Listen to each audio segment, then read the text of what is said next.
So, the Zenless Zone Zero patch 1.1 livestream just ended, and in it they went over all the cool new things we can expect to see in patch 1.1. Now, whether you missed it or you don't have time to rewatch it, I'll give you a quick rundown on everything covered in the stream. First, the elephant in the room, the thing that I'm sure everyone is waiting for, and that is the Polychrome giveaways. Well, you are in luck because you can use Undercover RNB to receive a good amount of rewards. Next up are the new characters and banners. As expected, based on all of the promotional material shown for them, QingYi, Jane Doe, and Seth are going to be the three new characters introduced throughout patch 1.1. QingYi and Jane are both going to be the S-rank characters, while Seth is an A-rank character. The first banner will feature QingYi as well as Billy and Corin, while the second banner will feature Jane Doe as well as Seth and also Anby.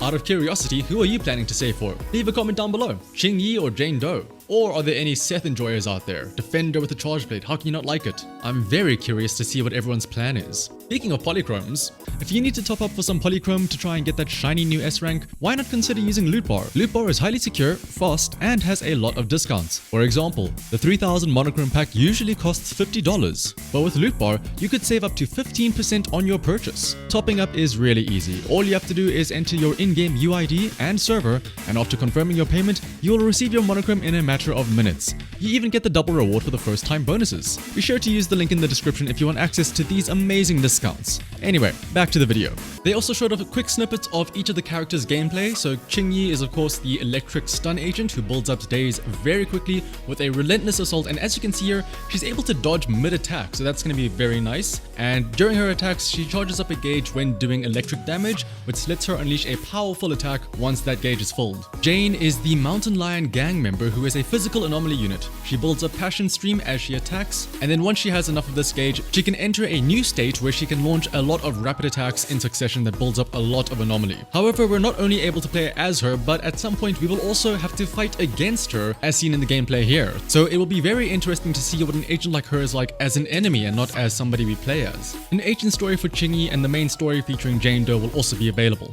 And specifically in the main story, since Jane will be the main protagonist, we will actually be able to experience the story through her eyes as we can walk around in New Eridu. Now, this is only going to be available for Jane in this story, but they did mention that they are working on a way to implement any agent to be usable for walking around. Last but not least was Seth, who was shown off to be an electric defense agent who uses a shield and baton to provide defensive buffs to the entire team. However, he's not just capable of defending, he can also attack by combining his shield and baton to make a nice big sword a la Charge Blade for all you Monster Hunter fans out there.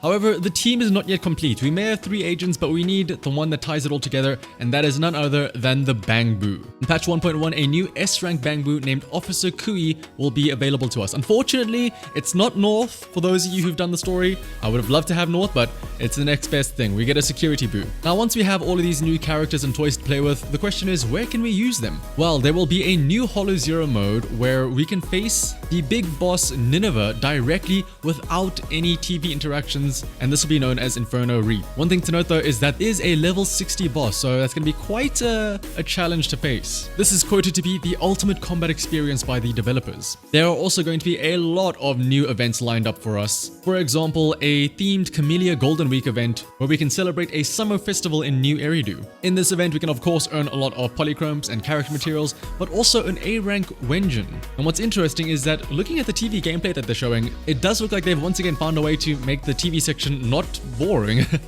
Aside from that event though, there is also an expansion to the video store where we can help fix the record tapes of customers by doing what looks like a rhythm game. Otherwise, with patch 1.1 being the public security patch, we can also see that there is an event where we can speak with members of New Eridu as well as certain agents, so we can see a bit more about their lives and get to interact with them a bit more. As well as another event where we can meet a new officer, Officer Connie, and help her out. Now, I don't know about you guys, but I take a lot of pictures in-game, mostly of Bangboos just because of how cute they are. But for those of you who do also like taking pictures, rejoice because they're also adding in some new features to the camera mode, namely filters as well as being able to take selfies. All of this and many more events will be on their way. Not just gameplay events, but also login events where we can earn boopons and master tapes. This is all shown off in the actual live stream. However, a while back they also did release the new redo patch notes where they did mention some other things that they will be working on for patch 1.1. One of the big things is to do with chain attacks. Now, some people prefer to not do a chain attack to save time in Shiyu defense, or maybe you didn't realize that there were 3 chain attacks and now you're on the wrong character and now you want to end it right away. Either way, they're going to implement a cancel chain attack button and a way to manually turn off chain attacks completely.